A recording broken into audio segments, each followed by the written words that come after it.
இந்த நாளிலும் கூட இந்த பைபிள் ஸ்டடிக்கு வந்திருக்கிறவங்க எல்லாரையும் ஆண்டவராக இயேசு கிறிஸ்து நாமத்தினால் ஒரு முறை கூட வாழ்த்தி வரவேற்கிறேன். நேரில் ஆன்லைனில் பார்க்குறவங்க எல்லாரையும் கர்த்தர் ஆசீர்வதிப்பாராக. ஓகே, நாம் 1 சாமுவேல் 15வது அதிகாரத்திலிருந்து பார்த்து கொண்டிருக்கிறோம். இஸ்ரவேலின் ராஜாக்கள் அப்படின்ற தலைப்பில் பார்த்து கொண்டிருக்கிறோம். வேதம் ஒரு பெரிய பொக்கிஷம், பைபிள் ஒரு பெரிய பொக்கிஷம். இதில் நிறைய விஷயங்கள் அடங்கி இருக்குது. இதில் ஏதோ கட்டுக்கதைகள் இதில் என்ன இல்லைன்னா ஒன்று கூட கிடையாது. முழுக்க முழுக்க சரித்திரங்களும் சம்பவங்களும் இருக்கிறது. இது முழுக்க முழுக்க என்ன இருக்குது? சரித்திரங்களும் சம்பவங்களால் நிறைந்து இருக்கிறது. கட்டுக்கதைகள் கிடையாது, எதுவுமே கிடையாது. இது நம்ம மனுஷன் வாழ்க்கைக்கு மிகுந்த பிரயோஜனங்களை உண்டாக்கக்கூடிய காரியங்கள் எழுதப்பட்டு இருக்கிறது. இதில் இஸ்ரவேலின் முதல் ராஜாவாகிய சவுலை குறித்து நாம் பார்த்து கொண்டிருக்கிறோம். 1 சாமுவேல் 15வது அதிகாரத்தில் எடுத்துக்கொள்ளுங்கள். நாம் 16 வசனம் வரைக்கும் பார்த்துட்டோம் இல்லைங்களா? 16 வரைக்கும் பார்த்துட்டோம். 17வது வசனத்துக்கு நேராக போகலாம். என்ன நடந்தது? சாமுவேல் மூலமாக கர்த்தர் என்ன சொல்கிறாரு? சவுல் கிட்ட சொல்கிறாரு, நீ அமலேக்கியர்களை என்ன பண்ணு, எல்லாரையும் கொண்டுடு, ஆடு மாடு மிருக ஜீவன்கள் மனுஷர்கள் முதற்கொண்டு எல்லாரையும் கொண்டுடுன்னு சொன்னார். ஏன் அப்படி சொன்னார் அப்படின்னா, கர்த்தர் கொலை பண்ணுற கொலைகார சாமி கிடையாது. அவன் நல்ல தெய்வம். அவங்க பண்ண தீமைக்கு தண்டனை, அவன் செஞ்ச கெடுதலுக்கு தண்டனை. கடவுள் நல்லவராக இருக்கிறார் ஒரு பக்கம், இன்னொரு பக்கம் நீதி உள்ளவராக இருக்கிறார். வெறும் நல்லவராக இருந்து நீதி உள்ளவராக இல்லைன்னா மக்கள் எல்லாம் கடவுளை மொட்டடிச்சிட்டு போயிடுவானுங்க. ஒருத்தன் விட மாட்டான். தூண்டு முதல் கொண்டு எல்லா கிழவங்க வரைக்கும் என்ன பண்ணுவாங்க? கடவுளை மொட்டை அடிச்சுட்டு தலையில் ஒரு குலா போட்டு போயிடுவாங்க. நாங்களாம் அப்போலாம் பேசும்போது சொல்லுவோம், நான் மொட்டை அடிச்சு தலையில் தொப்பி போலாம் பார்க்குறியா? அதுபோல் ஏன்னா ரொம்ப நல்லவங்களாக இருந்தாலும் ஆபத்து. அதுதான் ஆண்டவரே சொன்னார். என்ன சொன்னார்னா, புறாக்களைப் போல கபடற்றவர்களாக இருங்கள், அதே சமயம் சர்ப்பங்களைப் போல வினா உள்ளவர்களாயும் இருங்கள். கேள்வி கேட்கணும். சும்மா எல்லாத்துக்கும் ஆமாஞ்சாமி போடக்கூடாது. யார் எது சொன்னாலும் ஆமாஞ்சாமி ஆமாஞ்சாமி அப்படி போடக்கூடாது. கேள்வி கேட்கணும். ஏன் இப்படிலாம் செய்கிறோம், எதுக்காக செய்கிறோம், எல்லாமே கேட்டால் தான் நல்லது. அவன் சரி. அப்போது சவுல் மூலமாக கர்த்தர் சொன்னதை சவுல் நிறைவேற்றலை. இப்போ சாமுவேல் இதை பற்றி பேசுகிறாரு, விசாரிக்கிறாரு. அதில் தான் நம்ம பார்த்து கொண்டு இருக்கிறோம். 17வது வசனத்தில், அப்பொழுது சாமுவேல், நீர் உம்முடைய பார்வைக்கு சிறியவராக இருந்த போது அல்லவோ இஸ்ரவேல் கோத்திரங்களுக்கு தலைவரானீர். அல்லேலூயா. கர்த்தர் உம்மை இஸ்ரவேலின் மேல் ராஜாவாக அபிஷேகம் பண்ணிவித்தாரு. கர்த்தர் பார்த்தீங்கன்னா சவுலை அபிஷேகம் பண்ணார். எப்போ அபிஷேகம் பண்ணார்னா, இஸ்ரவேலின் ராஜாவாக அபிஷேகம் பண்ணார். எப்போ பண்ணார் அப்படின்னு கேட்டிங்கன்னா, சவுல் கழுதியை தேடி போன போது. சவுளுடைய நிலைமை என்னது? ஒரு கழுதை போச்சு. அந்த கழுதை போனதுக்காக என்ன பண்ணார்னா, பல கிலோமீட்டர் பல நாட்கள் என்ன பண்ணுறாரு? கழுதையை தேடி போகிறாரு. அப்போ அவர் எவ்வளோ சின்ன ஆளாக இருப்பார் யோசிச்சு பாருங்க. ஒரு கழுதைக்காக என்ன பண்ணிட்டாரு? அப்பாவை விட்டுட்டு எல்லாத்தையும் விட்டுட்டு கழுதையை கண்டே பிடிச்சா ஆகணும், ரொம்ப முக்கியமானது. யோசிச்சு பாருங்க. 4 நாள் சுற்றுறாங்க கழுதைக்காகனா. அப்போ அவங்க நிலைமை யோசிச்சு பாருங்க. நம்ம கூட இருக்கிறோம். சில நேரத்தில் பார்த்தீங்கன்னா சில ஆட்கள் இருக்கிறாங்க, 5 ரூபா காயினை கீழே போட்டுட்டு அது ரொம்ப நேரம் தேடின்னு இருப்பாங்க. ஆனால் கர்த்தர் என்னை நல்லா வச்சுக்கிறார். நான் பெருமை சொல்ல, சில நேரத்தில் 10 ரூபா இருந்தால் கூட நான் எடுக்கிறது இல்லை. எங்கன்னா போயிடுச்சுன்னா அதை தேடி எடுக்கணும் போ அப்படின்னு விட்டு போயிடுறேன். நான் இதை ஏன் பெருமைக்காக சொல்ல, என்னை உயர்த்தி வச்சிருக்கிற தேவன் பெருமைப்படும்படி சொல்கிறேன். ஏன்னா ஒரு காலத்தில் நான் 1 ரூபா விழுந்தா கூட அதை தேடுறவனா இருந்தேன்.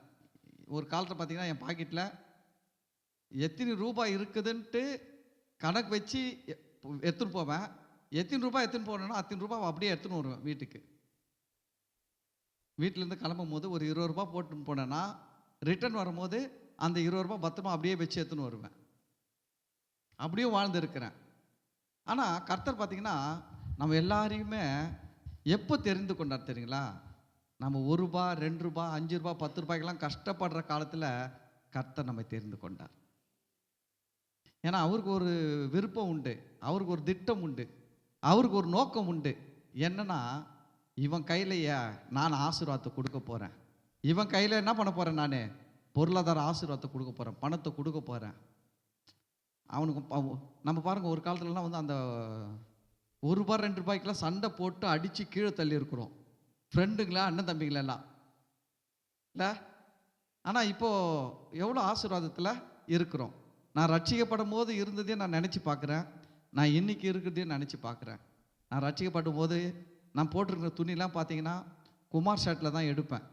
39 ரூபா 40 ரூபா ஒரு ஷர்ட்டு இன்றைக்கும் இருக்குது. ரொம்ப சீப்பான துணி எங்கே எடுக்கணும்னா குமார் ஷர்ட்டில் தான் போய் எடுக்கணும். இன்னைக்கு போனால் கூட 150 ரூபா 170 ரூபாய்க்கு ஷர்ட் இருக்குது அங்கே. அப்போ யோசிச்சு பாருங்க, அப்போ 40 ரூபாய்க்கு எப்படி இருந்திருக்கும், 39 ரூபாய்க்கு ஷர்ட்டு. அப்படி தான் எடுப்பேன். அவ்வளோ ஏழ்மையில் இருக்கும்போது தான் கர்த்தர் என்னையும் தேர்ந்து கொண்டார், உங்களையும் தேர்ந்து கொண்டார். ஏன்னா கர்த்தருக்கு ஒரு நோக்கம் உண்டு. அவர் வந்து இருக்கப்பட்டோன்னு ஆசீர்வதிச்சான்னு வச்சுக்கோங்களேன், அவன் என்ன சொல்லிட்டு போயிடுவான் தெரியுமா, அவர் தாங்க எனக்கு செஞ்சிட்டாரு. என்னது, அவர் என்னங்க எனக்கு செஞ்சிட்டாரு, நான் ஏற்கனவே நல்லா தாங்க இருந்தேன் அப்படின்ட்டு. ஆனால் கர்த்தர் அதுக்குன்ட்டு என்ன பண்ணாரு தெரியுங்களா, எவெல்லாம் இல்லை முடியல மேலேயே வர முடியாதுன்னு நினைக்கிறானோ அவனெல்லாம் கர்த்தர் ஆசீர்வதிக்க விரும்புகிறார். இந்த செய்தியை கேட்குறவங்க சொல்கிறேன், ஒருவேளை நீங்கள் இந்த நாளில் ஒன்றுமே இல்லை, நான் ரொம்ப ஏழையாக்குறேன், தரித்திரத்தில் இருக்கிறேன், பிச்சைக்கார மாதிரி இருக்கிறேன்னா நீங்கள் கவலைப்படாதீங்க. கர்த்தர் உங்களை ஆசீர்வதித்து கை நிறைய பொன்னும் பொருளும் கொடுத்து புறப்பட செய்வார். ஆமென். கொடுப்பாரு.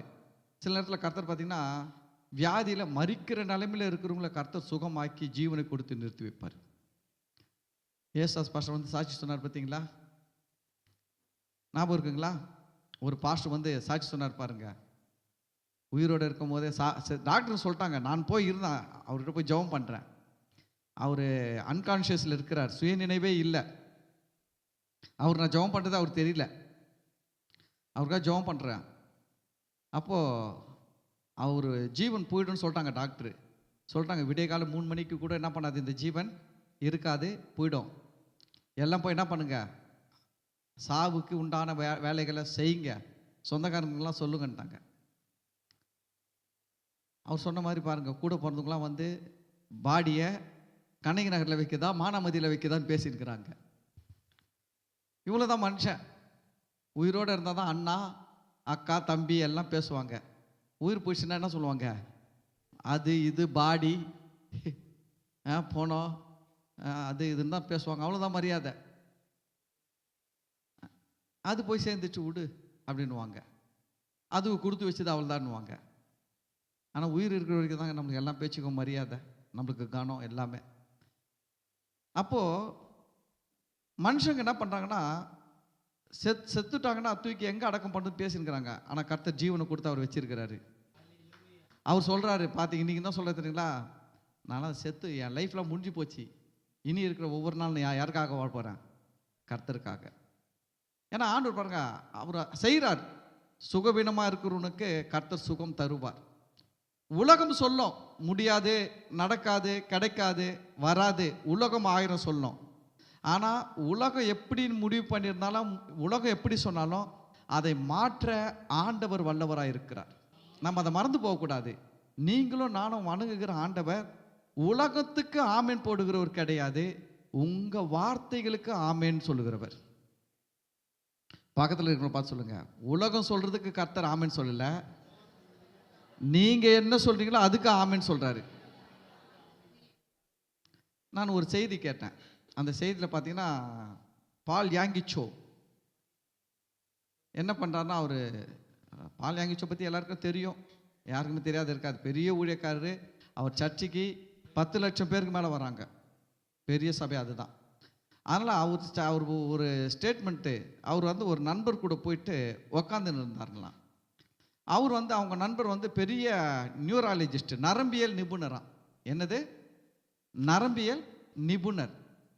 நம்ம உடம்பு இவ்வளோ ஸ்ட்ராங்காக நிற்கிறதுக்கு காரணம் என்ன தெரியுங்களா, நரம்பு தான்.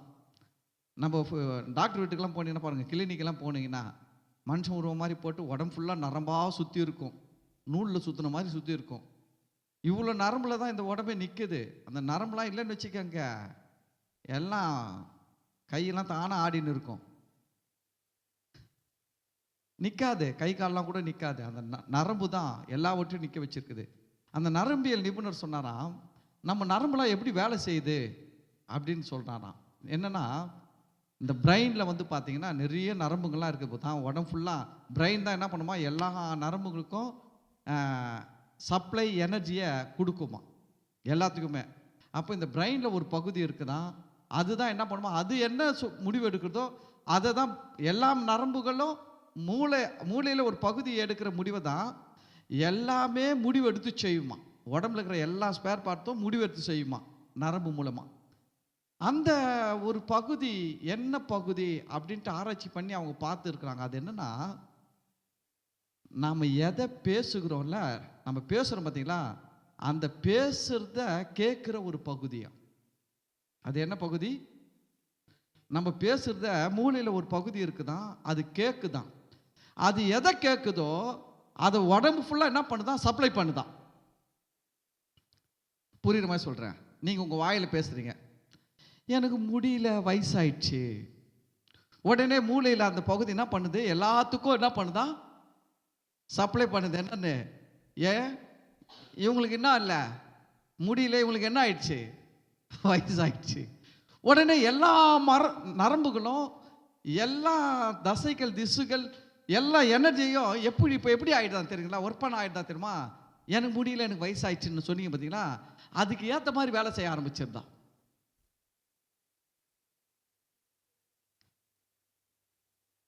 அப்போ கழுகுக்கு சமமாய் என் வயது திரும்பவும் வாழ வயது போலாகும், என் சரீரத்துக்கு காண்டம் மிருகத்துக்கு ஒத்த பலன் உண்டு அப்படின்னு சொன்னீங்கன்னா, அந்த பகுதி என்ன பண்ணுது, அதை கேட்டு உடம்பு ஃபுல்லாக என்னத்தை சப்ளை கொடுக்குது, நல்ல ஒரு இது கொடுக்குது. இவர் வந்து கழுகு மாதிரி திரும்பவும் வாலிபன் ஆயிடுவாரு. அப்போ உடம்புல இருக்கிற எல்லா நரம்புகள் எல்லா எனர்ஜியும் எப்படி வேலை செய்தான், ஒரு வாலிபனுக்குரிய எனர்ஜியா வேலை செய்தான். அதான் நம்ம பேசுறது ரொம்ப முக்கியம். யாக்கோபு சொன்னார்ல, நாவும் என்ன பண்ணுது, அவயவங்களில் சிறிதா இருந்தும் அது என்ன பண்ணுதுன்னா, ஒரு கப்பலை போல, கப்பலை நடத்துகிறவன் எங்கே போகணும்னு தீர்மானிக்கிறான், அங்கே கொண்டு போய் சேர்க்கிற சுக்கானை போல இருக்கிறது. பெரிய கப்பலை எதுக்கு கொண்டு போகுதுன்னு சின்ன, ஆமாம், கையில் சுற்றுறாங்க பார்த்தீங்களா, ஹேண்டில் பார். கார் ஓட்டும் போது ஸ்டேரிங், பைக் ஓட்டினா ஹேண்டில். அந்த ஸ்டேரிங் மாதிரி இருக்கிற சின்ன ஸ்டேரிங் தான் அவ்வளோ பெரிய கப்பல் என்ன பண்ணான், அவர் எங்கே போகணும்னு தீர்மானிக்கிறார், மாலுமி அங்கே கொண்டு போய் சேர்க்குது. அப்போது உங்கள் வார்த்தைகள் எவ்வளோ முக்கியமாக இருக்குது பாருங்க. அதுதான் நீங்கள் உங்கள் வார்த்தைகள் எப்படி பேசணும். எனக்கு வயசாயிடுச்சு, என்னால் முடியல, எனக்கு நல்ல வேலையே கிடைக்காது. ஒருவேளை படிக்கிறவங்க பாருங்கள், ஒரு நாள் நல்ல படிப்பு படிக்காமல் இருக்கலாம், நீங்கள் விரும்பின படிப்பை படிக்காமல் இருக்கலாம். ஆனால் நீங்கள் நெகட்டிவாக பேசாதீங்க, பாசிட்டிவாக பேசுங்க. நம்ம சபை வந்து பாசிட்டிவாக பேசுகிற சபை. நம்ம சர்ச்சு என்ன சர்ச்சு, பாசிட்டிவ் மட்டும்தான் பேசுவோம், நெகட்டிவ் பேச மாட்டோம். நிறைய பேர் வந்து சொல்லுவாங்க, இல்லைங்க அதையும் கொஞ்சம் சொல்லிக் கொடுக்கணும். வெறும் இதையே சொல்லி கொடுத்தா எப்படி, வெறும் ஆசீர்வாதம் நல்லது இதையே சொல்லியிருந்தா எப்படி, கொஞ்சம் நீ கீழே விழுவ, கொஞ்சம் மண்டை உடையும், பிசாசு உன்னை எட்டி விடுவான், பிசாசு என்ன பண்ணுவான், கொஞ்சம் கையை விட்டு உனக்கு வேலையெல்லாம் செய்வான், உன்னை நோண்டுவான், நீ பிசாசுக்கிட்ட கொஞ்சம் அடி வாங்குவ, எல்லாம் சொல்லிக் கொடுக்கணும். வேணா இப்படியே சொல்லி கொடுத்தா அப்படி பாருங்க. நான் சொல்கிறது நீங்கள் கேட்கும் போது கூட உங்கள் மைண்டு நீங்கள் வந்து அது எஸ்ன்னு சொல்லும் போது உங்கள் ஃபுல்லாக இருக்கிற எல்லா சரீரமும் எதுக்கு வேலை செய்யுது, அதுக்கு. அப்போ கர்த்தர் உங்கள் வார்த்தைக்கு தான் ஆமேன்னு சொல்கிறாரு. கர்த்தர் எதுக்கு ஆமேன்னு சொல்கிறாரு, நீங்கள் பேசுகிற வார்த்தைகள். அது கூட இன்னும் வந்து அவர் எந்த வார்த்தைக்கு ஆமேன் ஆமேன் 2 முறை சொல்வார்னா, ஆமென்றும் ஆமேன் என்றும் சொல்வார்னா, அவர் சொல்லி இருக்கிற வசனங்களை உங்கள் வாயில் நீங்கள் பேசும்பொழுது, ஆண்டவர் சொல்லியிருக்கார் பார்த்தீங்களா, இந்த வார்த்தைகளை நீங்கள் அங்கேயே வைக்காமல் எடுத்து உங்கள் வாயில் பேசும்பொழுது, நீங்கள் சொல்லுகிற வார்த்தைக்கு பரலோகத்தில் இருக்கிற தேவன் தாமே என்ன சொல்கிறதுமா, ஆமென்றும் ஆமேன் என்றும் திருவுளம் பட்டிருக்கிறார். அதுக்கு தான் நம்ம என்ன பண்ணணும், சும்மா கண்டபடி நம்ம பேசின்னு இருக்கக்கூடாது. இஷ்டத்துக்கும் ஏன் வாயி, ஏன் இஷ்டம், நான் என்ன ஒன்றா பேசுவேன், நீ என்ன வேணாலும் பேசுவேன், அப்போ உனக்கு என்ன வேணாலும் நடக்கும். நல்லது நடக்கும், கெட்டதும் நடக்கும். ஏன்னா நீ தான் என்ன வேணாலும் பேசுகிற இல்லை. 2 வார்த்தை நல்லது பேசுவேன், 20 வார்த்தை கெட்டது பேசுவேன். அப்போ எப்படி நடக்கும், வாழ்க்கையில் எது அதிகமாக நடக்கும்? கெட்டது தான் அதிகமாக நடக்கும். ஏன்னா நிறைய கெட்டதை தானே பேசின்னு இருக்கிறீங்க. அதனால் அது ரொம்ப முக்கியம். சரி, எதுக்கு சொல்ல வந்தேன்னா, தேவன் பாருங்க நம்மை பலவீனமாக இருக்கிறவங்களே தெரிந்து கொள்ளுகிறார். ஏன் தெரிஞ்சுக்கிறார்னா, அவனுக்கு சுகத்தை கொடுத்து, ஜீவனை கொடுத்து, ஆயுளை கொடுத்து அவனை வைக்கும்பொழுது அவன் ஒரு நன்றியாக வாழ்வான். அதுக்கு தான் இப்போ தேவனே இல்லாதவர்களெல்லாம் தெரிந்து கொள்கிறாரு. உலகத்தில் தேவன் பார்த்தீங்கன்னா பலமுள்ளவைகளை தேவன் தெரிந்து கொள்ளவில்லையா, பலவீனமானவைகளை தேவன் தெரிந்து கொண்டார். உலகத்தில் பலவீனமானவைகளும் அற்பமாக இருக்கிறவர்களுமாக நம்மை தேவன் தெரிந்து கொண்டார் என்று வேதம் சொல்லுகிறது. ஏன் தேவன் பலவீனமானதை தெரிந்து கொள்ளுகிறார்? ஏன் அற்பமானதை தெரிந்து கொள்ளுகிறாரு? முதல் காரணம் என்னன்னா, அவர் கடவுள், அவரால் எது வேணாலும் செய்ய முடியும் அப்படின்றத காட்டுறாரு. ஒன்று. இன்னொன்று, நம்ம அது போல இருக்கிற மனுஷனை அவர் தேர்ந்தெடுத்து அவனுக்கு நல்லது செய்யும் போது அவன் நன்றியாக இருப்பான். நன்றியாக இருப்பான்ல, இருப்பானா இருக்க மாட்டானா? இருப்பான். அதுக்காக தெரிந்து கொள்கிறாரு. இப்போ யோசிச்சு பாருங்க, அவர் சைடில் அவர் கரெக்டாக செய்கிறாரு. ஆனால் நம்ம சைடில் நம்ம நன்றியாக இருக்கிறோமா? அது ரொம்ப முக்கியம். நம்ம சைடில் நம்ம நன்றியாக இருக்கிறோமா? எத்தனையோ பிள்ளைகள் பாருங்க, வேலை செய்வாங்க, நல்லா சம்பாதிப்பாங்க. சம்பாதிக்க ஆரம்பித்த உடனே கடவுளெல்லாம் மறந்துடுவாங்க, ஜபத்தெல்லாம் மறந்துடுவாங்க, பைபிள் வாசிக்கிறதெல்லாம் மறந்துடுவாங்க. அதே அவன் படிக்கும் போது பாருங்க, படித்து முடிக்கிற நேரத்தில் கேம்பஸ் இன்டர்வியூ வரும்போது பாருங்க எப்படி இருப்பான்? ஒரே ஜபம். பாஸ்டர் நீங்களும் ஜெபம் பண்ணுங்க, நானும் ஜெபம் பண்ணுறேன் பாஸ்டர், கர்த்தர் ஒரு நல்ல வேலை கொடுக்கணும் பாஸ்டர். வேலை கிடைச்சி சம்பளம் வந்த உடனே, இது மனுஷன் பண்ணுற பெரிய தப்பு. இதுதான் எல்லா மனுஷங்களும் பாருங்களேன், அவங்க ஆபத்து காலத்தில் கர்த்தர் நோக்கி கூப்பிடுவாங்க. கர்த்தர் உதவி செஞ்சு இவங்க கொஞ்சம் நல்லா ஆயிட்டாங்கன்னா, நான் சொல்கிறேன், நீங்கள் நன்றியாக இருந்தீங்கன்னா இன்னும் உயர்வுகள் உங்களை தேடி வந்து கொண்டே இருக்கும். நிறைய உயர்வுகள் என்ன பண்ணோம்? வந்து கொண்டே இருக்கும். ஆனால் அந்த நன்றியாக மறந்துடுறோம். மனுஷன் பாருங்க மறந்துடுறாங்க. அவங்களுக்கு அந்த கொஞ்சம் வந்த உடனே அவங்க அதுலேயே ரொம்ப பெரிய சந்தோஷமாயிட்டு ஒரே தலைக்கால் புரியாமல், நான் எல்லாம் சம்பாரிச்சிட்டேன், எனக்கு இவ்வளோ வந்துடுச்சு அவ்வளோ வந்துடுச்சு, நான் என்ன வேணாலும் பண்ணிப்பேன் என் லைஃப்பில் அப்படின்லாம் போயிடுறாங்க. அதுதான் சவுல் வாழ்க்கையில் அதை தான் மென்ஷன் பண்ணுறாரு. என்ன சொல்கிறாருன்னா, சாமுவேல், நீர் உம்முடைய பார்வைக்கு சிறியவராக இருந்த போது அல்லவோ. எப்போ தேவன் சவுலுக்கு உதவி செய்தார், சவுலை எப்போ ராஜாவா அபிஷேகம் பண்ணார்னா, சவுல் அவருடைய பார்வைக்கு எப்படி இருந்தாரா சொன்னார். அவர் சவுல் சொன்னார். என்ன சொன்னார் தெரியுங்களா? ஆமாம், இஸ்ரவேல் கோத்திரங்கள்லேயே எங்கள் கோத்திரம் சின்ன கோத்திரம், இருக்கிற கோத்திரத்திலேயே எங்கள் குடும்பம் சின்ன குடும்பம், எங்கள் குடும்பத்தில் நான் ரொம்ப சின்ன ஆளுயா, உருவத்தை பார்த்து பெரிய உருவமாக்குறேன்னு பார்த்து ஏதோ பெரிய ஆள் நினச்சிட்டு போகிறீங்க, நான் ரொம்ப ஒன்றும் இல்லாத ஆளுன்னாரு. அப்படி தான் சொன்னார் சவுல். ஆனால் கர்த்தர் அவரை தான் அபிஷேகம் பண்ணி ராஜாவாக வச்சார். தேவன் எவ்வளோ கிருபையாக செய்கிறார் பாருங்க. நம்ம அதெல்லாம் மறக்கவே கூடாதுங்க. எப்பவுமே சொல்கிறேன், தேவன் கொடுக்குற நன்மைகளை மறக்கவே கூடாது.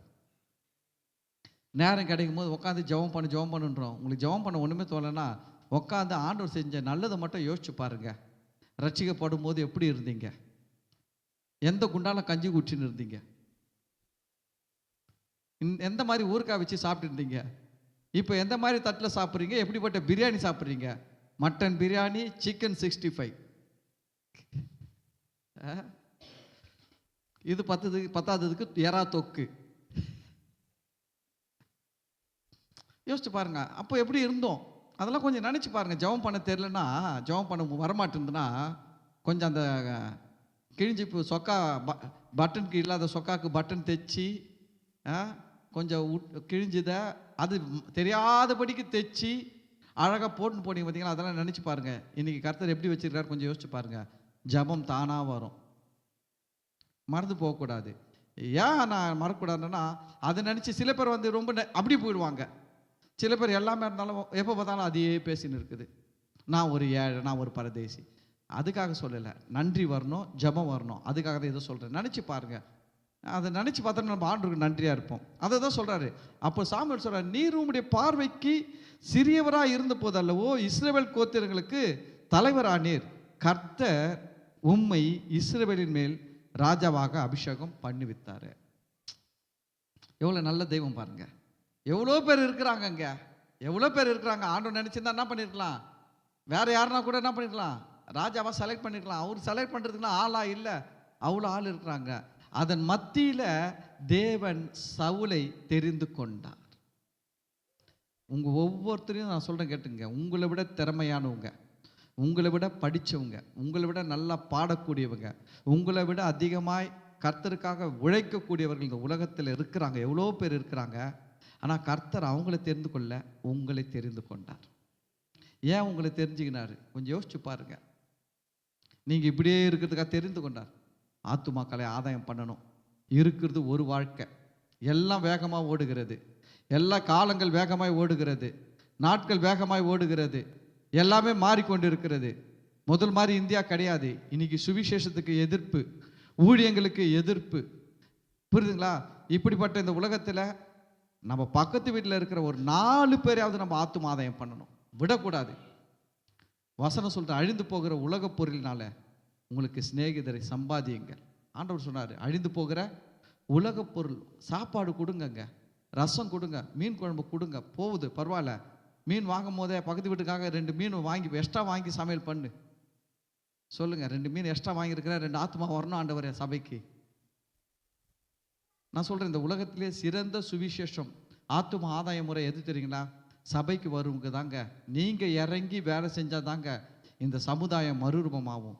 ஒவ்வொரு சபையில் இருக்கிற மக்கள்களும் ஆத்தும ஆதாயம் செய்கிறவர்களாக மாறிட்டாங்கன்னா நம்ம பெரிய பெரிய மீட்டிங் போட வேணாங்க. இயேசு நேசிக்கிறார் சொல்லி மாறும், தேசம் மாறிவிடும். முதல்ல நம்ம ஆண்டவருக்கு சாட்சியாக ஜீவிக்கணும். அதுக்கு அடுத்தது அவங்கள என்ன பண்ணோம்? நல்ல உறவு வச்சுக்கணும். ரட்சிக்கப்படாத மக்கள் மத்தியில் நல்ல உறவு வச்சுக்கணும். அவங்ககிட்ட அவனை பிசாசு மாதிரி பார்க்கக்கூடாது. கிறிஸ்துவெலாம் ஒரு சாபக்கேடு. கிறிஸ்தவங்களுக்கு சொல்லிக் கொடுப்பாங்க, அவன் ரட்சிக்கப்படல, அவனுக்குள்ள பிசாசின் ஆவி, உனக்குள்ள பரிசுத்த ஆவி, நீ அவன் கூட ரொம்ப சேராத. உறவு வேற, ஐக்கியம் வேற. நல்லா கவனிங்க, உறவு வேற, ஐக்கியம் வேற. ஆஃபீஸ் போகிறீங்க, ஆஃபீஸில் இருக்கவங்ககிட்ட என்ன இருக்குது? உறவு இருக்குது நமக்கு. ஆனால் வீட்டில் இருக்கவங்ககிட்ட என்ன இருக்குது? ஐக்கியம் இருக்குது. புரியுதுங்களா? ஃபெலோஷிப்புன்றது வேற, ரிலேஷன்ஷிப் வேற. ஆஃபீஸில் இருக்கிறவங்ககிட்ட என்ன இல்லைன்னா நம்மளுக்கு ரிலேஷன், உறவு தான் இருக்குது. வீட்டில் வந்தாங்கன்னா என்ன இருக்குது? வீட்டில் இருக்கவங்களுக்கு ஐக்கியம். அது நான் சொல்கிறேன், நீங்கள் எல்லாரோடனும் உறவில் இருக்கணும், நல்ல உறவில் இருக்கணும். ஆனால் ஐக்கியம்ன்றது தேவனோடு இருக்கணும். புரியுதுங்களா? தேவனுடைய ராஜ்யத்துக்கு சம்பந்தப்பட்டவர்களோட ஐக்கியம் இருக்கணும், ரொம்ப முக்கியம். ஆனால் உறவு எல்லாரும் கூட நல்ல உறவு வச்சுருக்கணும், எல்லார்ட்டையும் நல்ல உறவு வச்சுருக்கணும். எவனையும் சாத்தான், பிசாசு, அது இதுன்னு சொல்லி அவனை கெடுக்கக்கூடாது. அவனை கேவலமாக பேசாதீங்க. அவன் ரட்சிக்கவே பண்ணலன்னா கூட பரவாயில்லைங்க. இயேசுவை கெட்ட கெட்ட வார்த்தையில் திட்டுறான் பாஸ்டர், பரவாயில்ல, ஜெபம் பண்ணுங்க அவனுக்காக. நான் சொல்கிறேன், எவன் திட்டுறானோ அவனை கர்த்தர் தொடுவார். எவன்லாம் திட்டுறானோ அவனெல்லாம் கர்த்தர் என்ன பண்ணுவார்? அதாவது ஒரு ட்ராப் இருக்குது, ஒரு எலி பிடிக்கிற அட்டை வந்துச்சு. அப்போல்லாம் கூண்டு வைப்பாங்க. இப்போ அட்டை, அந்த அட்டையில் என்ன பண்ணுவாங்கன்னா, அந்த கூண்டுலலாம், பழைய கூண்டுலலாம் கொஞ்சம் கருவாடு துண்டை வச்சு வைப்பாங்க. பொந்துலேருந்து எலி வெளியில் வராத வரைக்கும் அந்த எலி மாட்டவே மாட்டாது. பொந்துலேருந்து வராத வரைக்கும், வலையிலேருந்து வராத வரைக்கும் அந்த எலி என்ன பண்ணாது? இந்த ட்ராப்பில் மாட்டவே மாட்டாது. அது வந்துச்சுன்னு வச்சுக்கோங்க, அப்படி எப்படி ஓடுதுன்னா அடுத்தது எங்கே தான் மாட்ட போகிறாரு? அவர் இந்த கூண்டில் தான் மாட்ட போகிறாரு. அது போல் தான் இயேசுவை பற்றி பேசாதவங்களாம் வலையிலேருந்து வராத எலி மாதிரி பேசுகிறான். பார்த்தீங்களா? எதிர்க்கிறான் பாருங்க. அவன் என்னன்னா வலையிலேருந்து வெளியில் வந்திருக்கிற எலி மாதிரி சுற்ற ஆரம்பிச்சிருக்கிறான். கண்டிப்பாக ட்ராப்பில் மாட்டிப்பான், கண்டிப்பாக ட்ராப்பில் மாட்டுவான். தேவன் சவுலை, புதிய ஏற்பாட்டில் இருக்கிற சவுலை பவுலாக மாற்றினார். அதனால் தேவன் மாற்றுவார். எவனை திட்டுறான் கொள்றான்னா நீங்கள் சந்தோஷப்படுங்க. நான் மனசுலேயே சந்தோஷப்பட்டு வேண்டியதான். பரவாயில்லப்பா, இவருக்கு இந்த எலி என்ன பண்ணியிருக்குது? இப்போ தான் ரொம்ப நாள் வலையிலே உள்ளவே இருந்துச்சு, இப்போ தான் வந்துருக்குது. நிறைய எலிங்க வருது. அது போல் வரட்டும். அது எடுத்த உடனே ட்ராப்பில் தலையை விட்டுறாது. கொஞ்சம் ஓடும், 4 பேப்பரை கடிக்கும், நூலை கடிக்கும், எல்லா சில்மிஷ வேலையும் பண்ணோம். கடைசியில் எங்கே மாட்டோம்? ட்ராப்பில் மாட்டிக்கும். அது போல் தான் இப்படி வலையிலேருந்து வரவெல்லாம் கொஞ்சம் ஆரம்பத்தில் கட்டை எடுப்பான், கல் எடுப்பான், குரலை விடுவான், எல்லாம் செய்வான். ஆனால் நிச்சயமாக ட்ராப் அவனுக்கு இருக்குது. இயேசு என்கிற ட்ராப்பில் அவன் சிக்கி தான் ஆவான். அதை பற்றி கவலைப்படக்கூடாது. நம்ம இப்படி இந்த விசுவாசத்தில் தான் போகணும். அவங்ககிட்ட போய் எப்படி ஜெபம் பண்ணக்கூடாது? ஆண்டவரே, அவன் கையை உடைங்க ஆண்டவரே, அவன் காலை உடைங்க ஆண்டவரே, அவனுக்கு நீங்கள் செய்கிறத பார்த்து எல்லாரும் பயப்படணும் ஆண்டவரே. ஆண்டவர் அப்படி இல்லை. இந்த ஒரு எலி வெளியில் ஜாலியாக சுற்றினா தான் மற்ற எலியும் வரும். எல்லாம் சுத்தம், எல்லாமே ட்ராப்பில் வந்து மாட்டிக்கும். அவர் பயங்கர பிளான் வச்சிருப்பார் ஆண்டவர். சரி, அப்போ அந்த ஆண்டவர் பாருங்க, சாமுவேலை சவுலை தெரிந்து கொண்டார். அவ்வளோ பேர் இருக்கும்போது ராஜாவா தெரிந்து கொண்டார். உங்களையும் என்னையும் தெரிந்து கொண்டு இருக்கிறார். நம்ம மறந்து போகக்கூடாது. சில பேர் யோசிக்கிறீங்க, நான் எதுக்கு வாழ்கிறேன், எனக்கு இந்த உலகத்தில் நிம்மதியே இல்லை, இந்த உலகத்தில் சமாதானம் இல்லை, எனக்கு ஒன்றுமே இல்லை, நான் எதுக்கு வாழ்கிறேன், இருக்கிறத விட செத்தா நல்லா இருக்கும். நான் சொல்கிறேன், சாவுறதை விட கர்த்தருக்கு ஏதாவது செஞ்சால் நல்லா இருக்கும். என்ன சொல்கிறீங்க? இருக்கிறத விட செத்தா நல்லா இருக்கும்னு நினைக்கிறவங்க. நான் சொல்கிறேன், சாவுறதை விட கர்த்தருக்காக ஏதாவது 4 ஆத்துமா ஆதாயம் பண்ணாவது நல்லா இருக்கும், அதுக்காவது வாழுங்க. எனக்கு ஒன்றுமே இல்லை பாஸ்டர், செத்துலான்னு நினைக்கிறேன்னா வாங்க, தலையில் 2 அடி அடிச்சு இனி இந்த உலகத்தை பற்றி, உலகத்தில் வர மேன்மை பெருமை எல்லாம் இன்பம் கின்பம் எல்லாத்தையும் பற்றி யோசிக்காத. கர்த்தருக்காக முழுசாக வாழு. பரலோகத்துக்கு போய் பார், பரலோகத்தில் இந்த ஜீவன் என்ன, இதை விட பெரிய ஜீவன் இருக்குது. இந்த உலகம் கொடுக்க முடியாத சமாதானத்தை, சந்தோஷத்தில் பரலோகத்தில் தேவன் வச்சிருக்கிறாரு. அந்த சமாதானத்தை, சந்தோஷத்தை எதுவும் கெடுக்க முடியாது, எடுக்க முடியாது. அது நிரந்தரமானது. என்ன சொல்கிறீங்க? எந்த கேஸெல்லாம் சாவலாம் இருக்குதோ அதெல்லாம் கூப்பிடுவாங்க. நம்ம வந்து இயேசுக்காக வாழ வைப்போம். சாகிறவர்களெல்லாம் எதுக்காக, யாருக்காக வாழ வைக்கலாம்? இயேசுக்காக வாழ்ந்துட்டு போ. சாவ போகிற உடம்பை இயேசுக்காக யூஸ் பண்ணிட்டு போ. இயேசுக்கிட்ட ஒன்றும் பண்ணாமல் செத்து நரகத்தில் போய், இங்கே கஷ்டம்னா இங்கே விட 1000 மடங்கு கஷ்டம் நரகம், பாதாளம். எதுக்கு அங்கே போய் கஷ்டப்படுற? சாவ போகிறது தானே, அது வா, நல்ல ஆண்டவருக்காக ஊழியம் செஞ்சு கடைசியில் சாவு. செத்த பேர் பாரு, நீ வாழ்ந்த வாழ்க்கைக்கு என்ன பலன் இருக்குதுன்ட்டு. அல்லேலூயா. சரி, அதான் சொல்கிறாரு, நீ இஸ்ரவேலின் மேல் உம்மை ராஜாவாக அபிஷேகம் பண்ணி வித்தாரு. 18வது வசனம். இப்போதும் கர்த்தர், நீ போய் அமலேக்கியராகிய அந்த பாவிகளை சங்கரித்து அவர்களை நிர்மூலமாக்கி தீர் மட்டும் அவர்களோடு யுத்தம் பண்ணு என்று சொல்லி உம்மை அந்த வழியாய் அனுப்பினார். ஆண்டவர் வந்து இந்த அமலேக்கியர்கிட்ட போயிட்டு சொல்றாரு, நீ போய் இந்த அமலேக்கியர் கூட யுத்தம் பண்ணு, எந்த வழியில் போகணும், எப்படி யுத்தம் பண்ணணும், எல்லாம் ஸ்கெட்சு போட்டுலாம் கொடுத்துருக்கிறாரு. ப்ளூ பிரிண்ட்டை கொடுத்துருக்கிறாரு. அமலேக்கியருங்க எப்படி வருவான், எப்படி ஏதா வருவான், நீ எப்படி போகணும், எப்படி அவன் கூட ஃபைட் பண்ணணும், எப்படி அவனை ஜெயிக்கணும், எல்லாம் ப்ளூ பிரிண்ட்டை கொடுத்து அனுப்புகிறாரு. அதை தான் சொல்கிறாரு.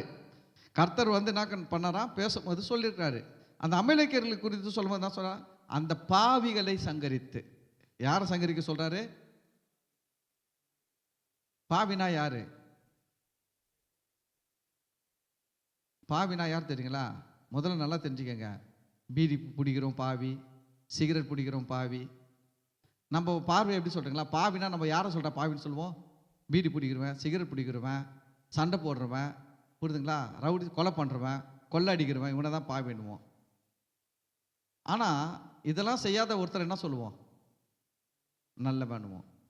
ஆனால் பைபிள் வந்து அப்படி பாவியை எப்படி ஐடென்டிஃபை பண்ணுதுன்னா, ஒரு பாவின்னு ஒருத்தர் எப்படி தீர்மானிக்கிறீங்களா?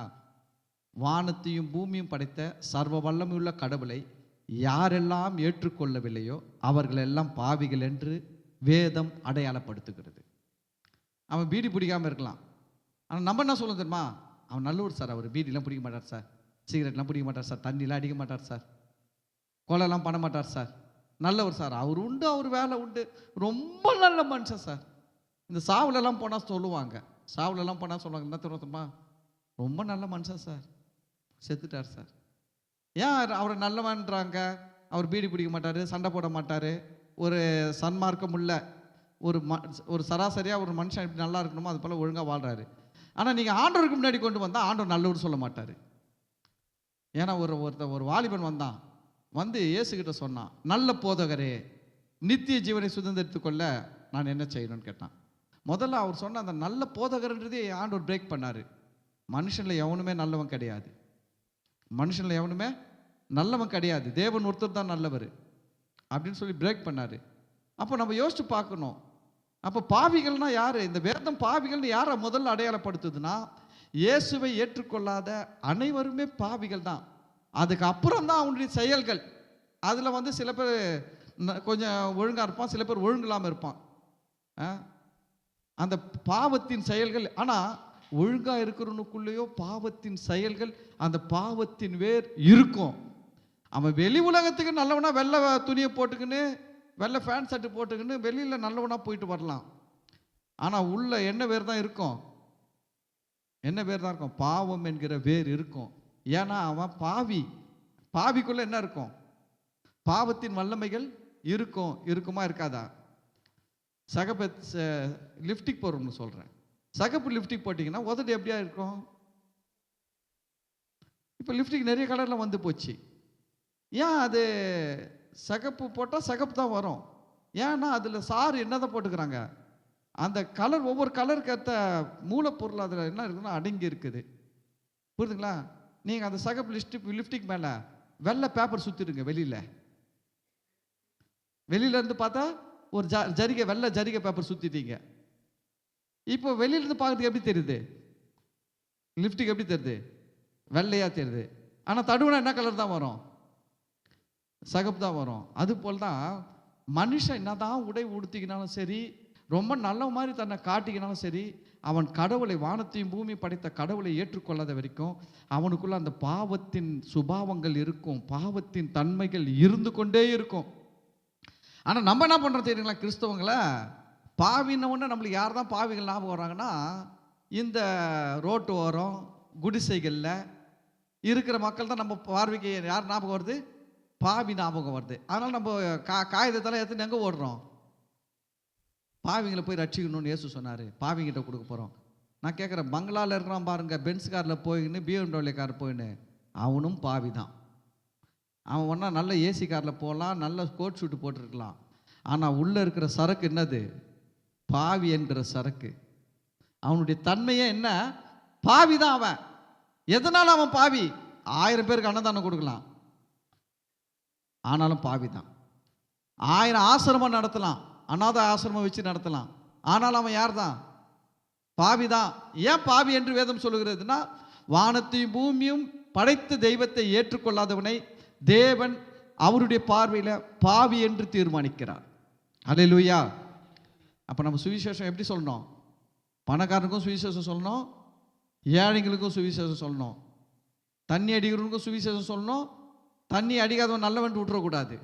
அவர் நல்ல மனுஷன் சார், அவருக்கு வேணாம் சார் விடுங்க, அவருக்கும் சொல்லணும். ஆனால் ஒன்று தெரியுங்களா, இதில் நம்மளுக்கு சரியான முறையில் சுவிசேஷம் சொல்கிறது இந்த தன்மையெல்லாம் நம்மளுக்கு விளங்கலை. நிறைய கிறிஸ்தவங்களுக்கு விளங்கலை. கிறிஸ்தவங்க பாருங்களேன், என்ன சொல்லுவாங்க தெரியுங்களா? அந்த ஏரியாவில் மோசமானவங்க இருக்கிறாங்கங்க, அங்கே போய் சொல்லலாங்க இயேசுவை பற்றி, வாங்க போகலாம். அந்த ஊரில் தான் கொலகார பாவிகளாக இருக்கிறான், அங்கே போய் சொல்லலாம். இந்த ஊரில் என்ன பாவிக்கிறான்? நல்ல பாவிங்க இருக்கிறான். ஆனால் இவங்க என்ன சொல்கிறாங்க? நல்ல பாவின்னு சொல்ல மாட்டாங்க. பாவிகளே இல்லைங்க, நல்லவங்க, இவங்களாம் பரவாயில்லைங்க, விட்டுலாம் இவங்களாம். அதே போல் அவனை பேசும்போது பாருங்களேன், என்ன சொல்ல தெரியுங்களா? நாங்கள் அவனை மாதிரி திருடுறேன்னா, அவனை மாதிரி வெட்டினனா, இவனை மாதிரி குத்துனா, இவனை மாதிரி கஞ்சா அடிச்சேனா, இவனை மாதிரி அதை செஞ்சானா, இதை செஞ்சேனா, நான் எனக்கு எதுக்கு இங்கே இயேசுநாதர் போய் அவனுக்கு சொல்லுங்கன்றான். நம்மளும் எங்கே தான் ஓடுறோம் கைப்பிரிதி எடுத்துக்கின்னு? இவங்கிட்ட தான் ஓடுறோம். நான் சொல்கிறேன், எந்த கெட்ட பழக்கமே இல்லைன்னா கூட அவன் பிறந்ததே பாவியாக தான் பிறந்து இருக்கிறான். புரிஞ்சுதுங்களா? இயேசுவை ஏற்றுக்கொள்ளாதவன் அவனுடைய மனுஷன், அவனுடைய ஆள் தத்துவம் எப்படி இருக்குது? பாவியாக இருக்கிறான். அவனுக்கு யார் தேவைன்னா இயேசு கிறிஸ்து தேவை. அவனை விடக்கூடாது. நல்லவனாக இருந்தாலும் விடக்கூடாது, நல்லவனாக இருந்தாலும் சொல்லணும். நீ பிறக்கும் போதே என்ன பாவத்தில் தான் பிறந்திருக்கிற? ஜென்ம பாவத்தில் பிறந்திருக்கிற. அதனால தான் பாவி. அவன் சொல்ல, நான் எதுவும் நல்லது எல்லாம் நல்லது தான் செய்கிறேன், எந்த கெடுதலும் பண்ணல, நான் அதை பண்ணுறேன் இதை பண்ணுறேன். உன்னை விட ரொம்ப ஒரு கெடுதலும் பண்ணாத குழந்தை இருக்குது. ஆனால் குழந்தை மறிக்குதா? மறிக்கலைங்களா? அது ஏன் மறிக்குது குழந்தைகள் அப்படின்னா, அது பிறக்கும் போது பாவத்தில் பிறக்கிறதுனால அந்த பாவத்தின் வல்லமைகள் என்ன பண்ணுதுன்னா அதுக்கு மேலே வந்து வேலை செய்யுது. குழந்தைகள் மேலே சில நேரத்தில் அதிகமாக வேலை செய்யுது. பெற்றோர் அவங்க பரம்பரை செய்த பாவங்கள் அதிகமாக வந்து அந்த குழந்தை மேலே வேலை செய்யும்போது பிறக்கிற குழந்தை பார்த்தீங்கன்னா ஒரு 3 மாதத்துல 4 மாதத்துலலாம் இறந்துருது. இவங்க யோசிப்பாங்க, என்ன பாவம் செஞ்சேன்? பாவம் என்ன தெரியுங்களா? இயேசுவை ஏற்றுக்கொள்ளாதது தான் பாவம். கடவுள்கிட்ட தண்டனையே எதனால் கிடைக்க போகுது தெரியுங்களா? மனுஷங்களுக்கு அவன் செஞ்ச செயல்லாம் ரெண்டாவது தாங்க. முதல்ல அவனுக்கு தண்டனை கடவுள் எதுக்காக கொடுக்க போறாருன்னா, அவரை ஏற்றுக்கொள்ளாததுக்காக தான். அவரை ஏற்றுக்கல பார்த்தீங்களா, அதுக்கு தான் தண்டனையை ஒழிய மற்றபடி வேற. அதுக்கப்புறம் தான் நீ எத்தனை பாக்கெட் கஞ்சா அடிச்சா, நீ எத்தனை பாக்கெட் சிகரெட் குடிச்ச, அதுக்கெல்லாம் அப்புறம் தான். ஆனால் முதல்ல நிற்க வைக்கும் போது எதுக்கு தான் நிற்க போகிறாங்க? இயேசு இந்த உலகத்தை நியாயம் தீர்ப்பார். நியாயம் தீர்க்கும் போது ஜனக்கூட்டத்தை ரெண்டாக வைப்பார். ஒரு ஜனக்கூட்டம் யானை தெரியுங்களா? அவரை ஏற்றுக்கொண்டவர்கள். இன்னொரு ஜனக்கூட்டம் யானை தெரியுங்களா? அவரை ஏற்றுக்கொள்ளாதவர்கள். அப்படி வச்சுதான் இந்த உலகத்தை என்ன பண்ண போறாருன்னா நியாயம் தீர்ப்பாரு. என்ன நியாயம் தீர்ப்பா தெரியுங்களா? என்ன நீங்க ஏத்துக்கவே இல்லை, அதுதான் வருது ஸ்டேட்மெண்ட். என்ன நீங்கள் ஏற்றுக்கொள்ளவில்லை, அதனால நீங்க யாரை ஏத்துக்குனீங்க, யாரை பின்பற்றினீங்க? பிசாசை பின்பற்றினீங்க. அதனால பிசாசுக்கு நான் ரெடி பண்ணி வச்சிருக்கிற இடத்துக்கு நீங்களும் சேர்ந்து போங்கன்னு அனுப்பிடுவாராம். அப்போ பாவின்றது யாரு? பாவி என்பவர்கள் யார்? ஏத்துக்காதவன் எந்த ஸ்டேஜில் லெவலில் வேணாலும் இருக்கலாம், புரியுதுங்களா? வெள்ளை வெளியேறுன்னு இருக்கலாம். இயேசு ஏற்றுக்கலாம், அவன் யார் தான்? பாவி. டெய்லி 100 பேருக்கு அன்னதானம் போடலாம். இயேசு ஏற்றுக்கலன்னா கடவுளுடைய பார்வையில் அவன் யார் தான்? பாவி தான். பைபிள் சொல்லுது. ஒரு சில வசனங்கள் வாசிச்சு காட்டிட்டு வரேன் பாருங்க, வாங்க. யோவான்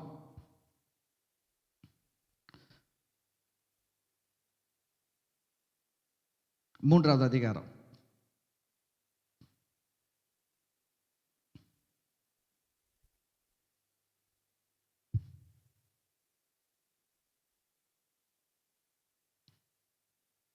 19வது வசனம் வாசிக்கிறேன் பாருங்க. ஒளியானது உலகத்திலே வந்திருந்தும் மனுஷனுடைய கிரியைகள் பொல்லாதவைகளாய் இருக்கிறபடினால் அவர்கள் ஒளியை பார்க்கிலும் இருளை விரும்புகிறதே அந்த ஆக்கினை தீர்ப்புக்கு காரணமாய் இருக்கிறது. ஒளியானது உலகத்தில் வந்திருந்தோம். யார் இந்த ஒளி?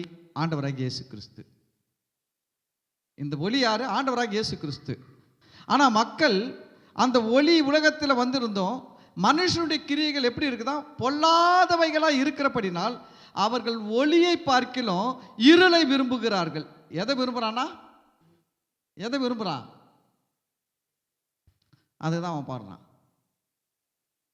கற்பனை என்றாலும் கற்சிலை என்றாலும் நான் உன்னை மறவேன். ஏன்னா அவனுக்கு இருளை விட அவன் பொல்லாதவனா இருக்கிறான். அப்படி சொல்றவன் யாரு? அவனுக்குள்ள தன்மை என்ன இருக்குது? அந்த பாவத்தின் தன்மை இருக்குது. அந்த பாவத்தின் வல்லமைகள் அவனுக்குள்ள இருக்குது. ஆளு பட்டாச்சு இருக்கலாம், கொட்டை போட்டுன்னு இருக்கலாம், என்ன வேணாலும் பண்ணின்னு இருக்கலாம். அவன் ஷேப் எப்படி வேணாலும் இருக்கலாம். துணி தொங்குற துணி போட்டு இருக்கலாம், இல்லை தொங்காத துணி போட்டிருக்கலாம், எப்படி வேணாலும் பண்ணியிருக்கலாம். ஆளுடைய உருவம் எப்படி வேணாலும் இருக்கலாம், அவனுடைய மத சாயல் எப்படி வேணாலும் இருக்கலாம். ஆனால் அவன் பொல்லாதவன். வேதம் சொல்லுகிறது அவன் பொல்லாதவனாக இருக்கிறபடினால் அவன் ஒளியை பகைக்கிறான், இருளை விரும்புகிறான். ஏன்னா அவனுடைய தன்மை பாவி. பாவினா என்ன? நீங்களே நான் நினைக்கிற மாதிரி கஞ்சா அடிக்கிறவனோ தண்ணி அடிக்கிறவனோ, புரியுதுங்களா? இவன் தான் பாவி நினச்சின்னா அவனை போய் கத்தின்னு கிடக்கிறோம். பாவியை மனம் திரும்பு, பாவியை மனம் திரும்பிட்டு இவனெல்லாம் லிஸ்ட்லேருந்து விட்டுட்டோம். அவனும் என்ன பண்ணுறான்? இப்போ வந்து என்ன சொல்கிறான்? நான்லாம் எதுக்குங்க இயேசு ஏற்றுக்கணும்? நீங்கள் போய் அவங்கக்கிட்ட போய் சொல்லுங்கள். நம்மள என்ன பண்ணுறோம்? டைவர்ட் பண்ணிக்கிறோம். நம்ம உட்கார வைக்கணும். முதல்ல உனக்கு தான் இயேசு தேவை. ஏன்னா நீ வந்து இப்போ பாருங்க, ஒரு செவுரு இருக்குது, உள்ள வந்து கருப்பு கலரில் இருக்குதுன்னு வச்சுக்கலாம். ஏற்கனவே அடித்த பெயிண்ட்டு கருப்பு கலர் இருக்குது. அது மேலே இப்போ வெள்ளை கலர் அடிக்கணும்னா 2 முறை 3 முறை பெயிண்ட் அடிக்கணும். அப்போ தான் அந்த கருப்பு மடிஞ்சு என்ன வரும்? வெள்ளை இருக்கும். ஆனால் ஏற்கனவே கொஞ்சம் மஞ்சள் கலரில் லைட் எல்லோவில் இருக்குதுன்னு வச்சுக்கோங்க. அது மேலே ஒரு முறை எல்லோ அடிச்சா என்ன ஆகிடும்? கவர் ஆகிடும் கோட்டிங்கு. நல்லா இருக்கிறோம் வந்து எல்லோ கலரில் இருக்கிற மாதிரி முதல்ல உணுவா, முதல்ல ஈஸியாக கோட்டிங் பண்ணிடுறேன். நீ வெள்ளையாகிடுவேன் சீக்கிரமாக. கருப்பு கலருக்கு 2 கோட்டிங் தேவைப்படும். அது அதுலேருந்து மன திரும்பணும், பாவத்திலேருந்து. அப்புறம் இயேசுவை வேற ஏற்றுக்கணும். 2 கோட்டிங் தேவைப்படுது. அங்கே நீ மஞ்சளா, உனக்கு ஒரே கோட்டிங். முதல்ல உனக்கு தான் இயேசு தேவை. ஆனால் இந்த மஞ்சள் கோட்டிங்லாம் என்ன சொல்லுதுங்க? எங்களுக்கு அதுக்கு வெள்ளை கோட்டிங்கு. ஹலோ, நீ மஞ்சள் கோட்டிங்காக இருந்தாலும் சரி, ப்ளூ கோட்டிங்காக இருந்தாலும் சரி, புரியுதா? கருப்பு கோட்டிங்காக இருந்தாலும் சரி, எல்லா கோட்டிங்கும் என்னத்தான் தேவை? வெள்ளை கோட்டிங் தேவைப்படுது. ஜீசஸ். அவன் அவனையும் விடக்கூடாது. அவன் நல்ல வந்துட்டு விட்டுறாதீங்க.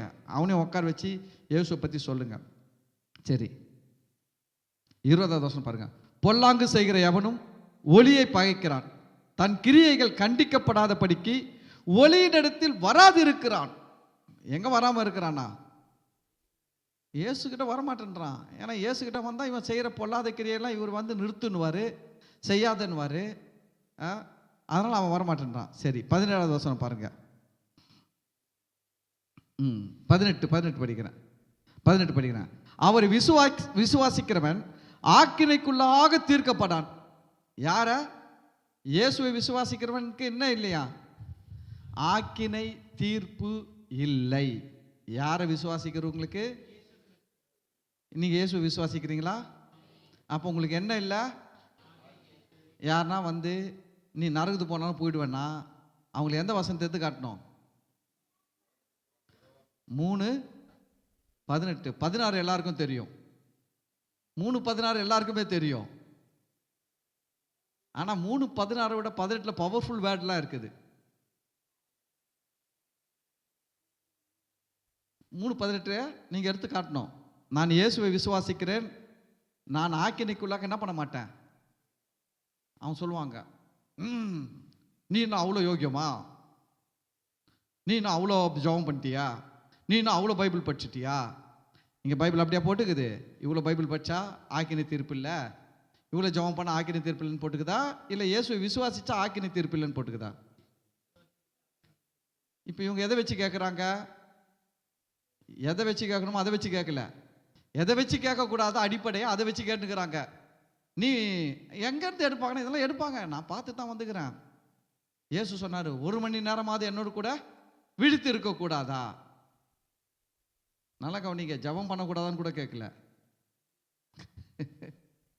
இயேசு பேதுரு, யோவான், யாக்கோபு கிட்ட கேட்டாரு, எங்கன்னா அந்த கெத்செமனே தோட்டத்தில் அவர் ஜெபம் பண்ணிட்டு இருக்கிறாரு. அவருக்கு பெரிய பாரம், சிலுவையில் மறிக்க போகிறோம், எல்லா மனுஷனுடைய பாவங்கள் சாபங்கள்லாம் தன்மேல் வைக்கப்பட போகிறது. பெரிய அது ரொம்ப பெரிய போராட்டமான ஒரு காரியம்.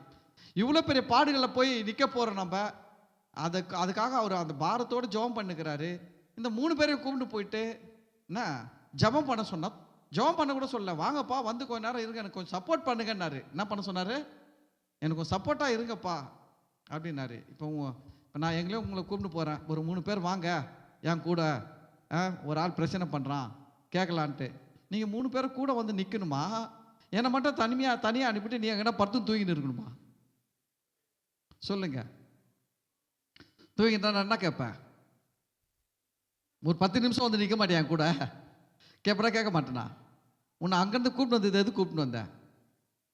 அவங்ககிட்ட போய் நான் 2 கேள்வி கேட்க போகிறேன். நீங்கள் இந்த 3 பேர் என்ன பண்ண கூட பாடி கார்டு மாதிரி நிற்கணும். அதுக்கு தான் உங்களை கூப்பிட்டு வந்தேன். நீ வர வழியிலே அங்கே போய் படுத்துக்கினா அப்போ உங்களை கூப்பிட்டு வந்ததுக்கு என்ன அர்த்தம்? அப்படி தாங்க இயேசு இந்த 3 பேரை கூப்பிட்டு வந்தார்.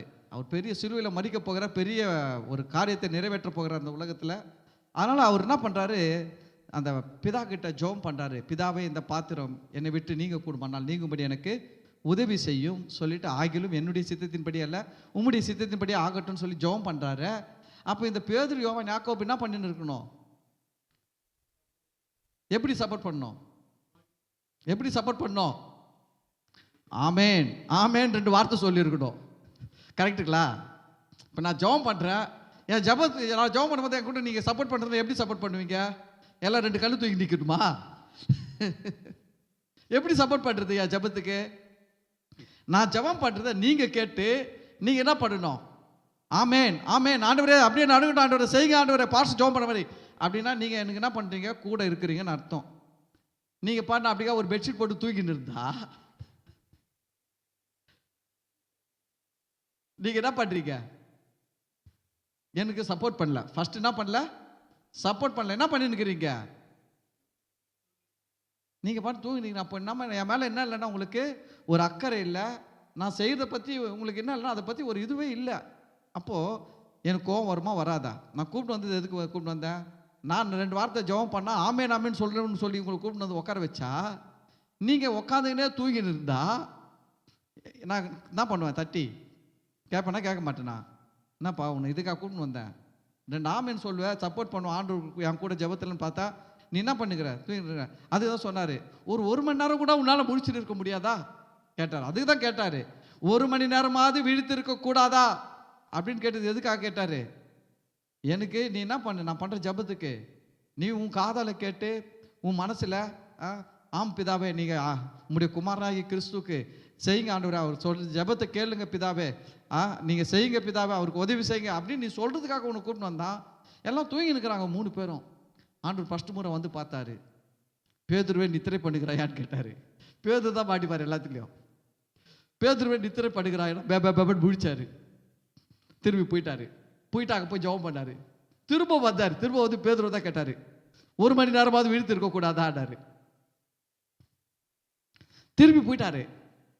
திரும்பி போயிட்டு வந்து பார்த்தா திரும்பி தூங்கிடுக்கிறாங்க. எப்படி இருக்கோ யோசிச்சு பாருங்க. ஃபஸ்ட்டு வந்து பார்த்து நித்திரை பண்ணுகிறாங்க கேட்டால் நம்மளாம் என்ன பண்ணியிருக்கணும்? தண்ணி கிண்ணி தெளிச்சிக்கின்னு நல்லா எழுந்துச்சு கொஞ்சம் அந்நிய பாஷை பேசுகிறவங்க கத்தி ஒரு அந்நிய பாஷை ஆவியில் நிரம்பி என்ன பண்ணியிருப்போம்? பேசின்னு இருப்போம். இல்லைன்னா என்ன பண்ணுவோம்? நம்ம 3 பேர் கைப்பிடியா 3 பேர் ஜெபம் பண்ணலாம். ஒரு மனப்பட்டு ஜெபம் பண்ணியிருப்போம். ஆனால் ஃபஸ்ட்டு முறை வந்து நித்திரை பண்ணுகிறான்னு கேட்டுட்டு போயிட்டு வந்து பார்த்தா 2வது முறை வந்து பார்த்தா நல்லா தூங்கினுக்கிறாங்க. என்ன நினச்சிட்டாங்க? வரமாட்டார்னு நினச்சிட்டாங்க. நிறைய பேர் அப்படி தான் நினைக்கிறீங்க. வருவார் ஆண்டவர். ஒரு முறை கேட்டு போயிட்டு விட்டுருவார் நினைக்காதீங்க. திரும்பவும் வருவார். திரும்பவும் வந்தார். 2வது முறை வந்து என்ன சொன்னார்? 1 மணி நேரமாவது விழித்து இருக்கக்கூடாதுன்னு சொன்னார். 3வது முறை வந்து என்ன சொன்னார்? இதோ மனுஷகுமாரன் பாவிகளுடைய கைகளிலே ஒப்பு கொடுக்குற வேலை வந்தது, இனி நல்லா தூங்கி ரெஸ்ட் எடுனாரு. ஆனால் மனுஷன் பாருங்களேன், தூங்குன்னு சொன்னப்போதான் கண்ணை முழிச்சுக்கிட்டு கத்தி ஏற்றி வெட்டிட்டான் காதை. தூங்காத முழிச்சுட்டு இருக்க சொல்ற நேரத்துல தூங்கிட்டு இருந்தான். மனுஷனுடைய தன்மை எப்படி இருந்து பாருங்க. இங்க வந்தா தூக்கமா வரும், வீட்டுக்கு போனா ஒரே சுறுசுறுப்பா இருக்கும். வீட்டுல பைபிள் படிக்கும் போது தூக்கமா வரும், போன ரீல் பார்த்தா ஒரே சுறுசுறுப்பா இருக்கும். நான் அனுபவிச்சு சொல்றேன். சில நேரத்தில் உண்மையில நல்லா சில நேரத்தில் ஜாப் பண்ணலாம் சொல்லிட்டு ஜாப் பண்ண ஒரே தூக்கம் இழுக்கும். நான் இப்படி தூக்கம் வருது, சரி தூங்கி அடிச்சு ஜாப் பண்ணலான்னு சொல்லிட்டு படுத்துட்டு சரி ஃபோன் எடுத்து எதனா சரி இது பண்ணுவேன், மசனம் போட்டு ரெடி பண்ணலான்னு பார்த்தா அப்படியே எதனா வரும். பார்த்தீங்கன்னா அதில் பார்த்தா அப்படி நல்லா சுறுசுறுப்பாக ஓடிட்டு இருக்கும். அப்போ தான் யோசிப்பேன், கொஞ்ச நேரத்துக்கு முன்னாடி நான் தூக்கம் வந்துச்சு,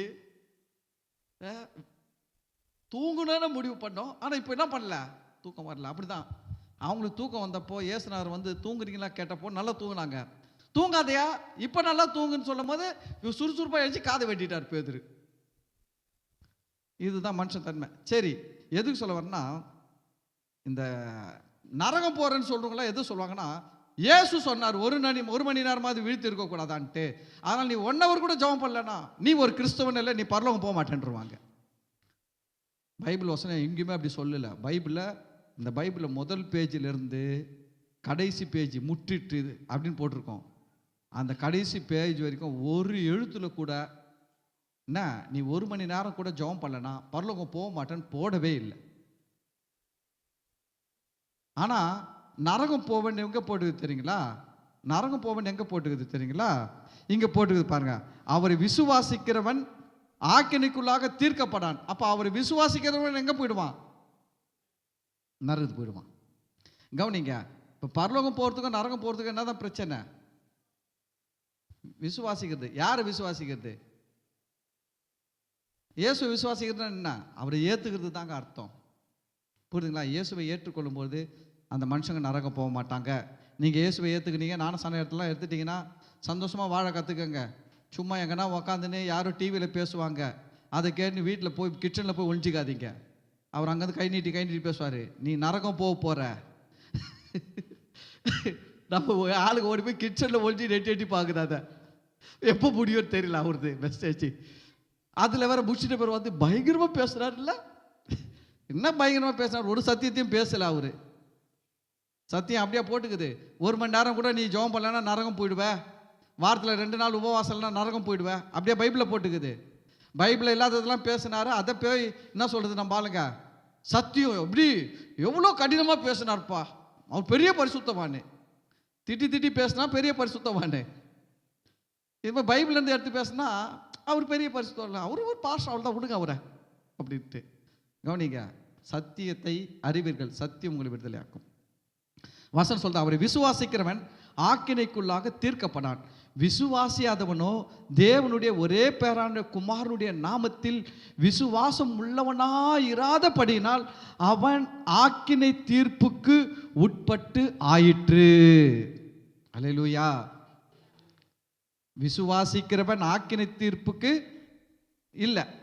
விசுவாசியாதவன் எதனால அவன் ஆக்கினை தீர்ப்புக்கு உள்ளாயிடுச்சுன்னா, தேவனுடைய ஒரே பேரான குமாரனுடைய நாமத்தில் விசுவாசம் உள்ளவனா இராதபடினால அவன் இயேசுவை ஏத்துக்கல பாருங்க, இயேசுவை நம்மள பாருங்க. அந்த ஒரே ஒரு காரணத்துக்காக தான் கடவுள் அவனை பாவின்னு தீர்மானிச்சு எங்க அனுப்புறாரு? நரகத்துக்கு அனுப்ப போறார், பாதாளத்துக்கு அனுப்ப போறாரு. ஆமா. அப்போ வந்து இங்க கவனிங்க, இப்போ இப்போ இவனை நரகத்துக்கு அனுப்புறது காரணம் இயேசு காரணமா இவன் காரணமா? இவனை இயேசு நரகத்தை அனுப்புறது காரணம் யாரு? அவன் தான் காரணம். நல்லா கவனிங்க. நிறைய பேர் என்ன நினைச்சுக்கிறாங்கன்னா இயேசு தான் பொல்லாதவரு, இயேசு தான் பொல்லாதவரு. பாருங்க, நரகத்தை அனுப்பிட்டாரு. அதுக்கு முன்னாடி வசனம் 17, உலகத்தை ஆக்கினைக்குள்ளாக தீர்க்கும்படி தேவன் தம்முடைய குமாரனை உலகத்தில் அனுப்பாமல், உலகத்தை ஆக்கினைக்குள்ளாக தீர்க்கும்படி தேவன் என்ன பண்ணலையா? இயேசுவை என்ன பண்ணலையா? அனுப்பல. ஏன்னா இந்த உலகமே ஏற்கனவே எங்கே தான் போயிருந்தது? எங்கே தான் போயிருந்ததுன்னா நரகத்தை நோக்கி தான் போய்கொண்டிருக்கிறது. ஏற்கனவே உலக மக்கள் அவங்களுடைய வாழ்க்கை, அவங்க பின்பற்றுகிற முறை, அவங்களுடைய மதங்கள், மதத்தில் இருக்கிற சடங்காச்சாரங்கள், அவங்களுடைய நம்பிக்கைகள் எல்லாமே அவனை எங்கே தான் கொண்டு போய் கொண்டிருக்கிறது? நரகத்துக்கு நேரம் தான் கொண்டு போய் இருக்கிறது. ஸ்பீட் பிரேக்கர் மாதிரி ஜீசஸ் வந்துகிறாரு. எல்லாம் எங்கே தான் போயிருக்கிறான்? எல்லாம் வேகமாக டக டக டக டக டக டக டக டக டகன்னு போயிருக்கிறான். நடுவில் ஒரு ஸ்பீட் பிரேக்கர் மாதிரி ஜீசஸ் வந்தார். அந்த ஜீசஸை பாருங்க, அதான் சொல்றது, உலகம் ஆக்கினைக்குள்ளாக தீர்க்கும்படி தேவன் தம்முடைய குமாரனை உலகத்தில் அனுப்பாமல் அவராலே உலகம் ரட்சிக்கப்படுவதற்காகவே அவரை அனுப்பினார். அப்ப இயேசு நல்ல தெய்வமா கெட்ட தெய்வமா? ஆனா என்ன சொல்றாங்க தெரியுமா? பாருங்க, இவ்வளவு பேரை நரகத்துக்கு அனுப்புறார். பொல்லாத ஆண்டவருங்க அவரு, கெட்ட மோசமான ஆண்டவருங்க. ஏற்கனவே நீ அதுக்கு அங்கதான் ஓடின்கிற, நீ ரொம்ப வேகமா ஓடின்கிற, உன்னை நிறுத்தி கொஞ்சம் சிந்திக்க வைக்கிறதுக்கு தான் ஒரு ஸ்பீட் பிரேக்கர் மாதிரி ஜீசஸ வந்தாரு. அவர் வந்ததுனால தான் நீ என்ன பண்ற தெரியுமா? கொஞ்சம் யோசிக்கிற. இப்படியே போனா போவோமா, இல்லை இயேசு கிட்ட போனா தப்பிச்சிடுவோமா? அவர் இல்லைன்னு வச்சுக்க, நீ எப்படி தான் போயிருப்ப?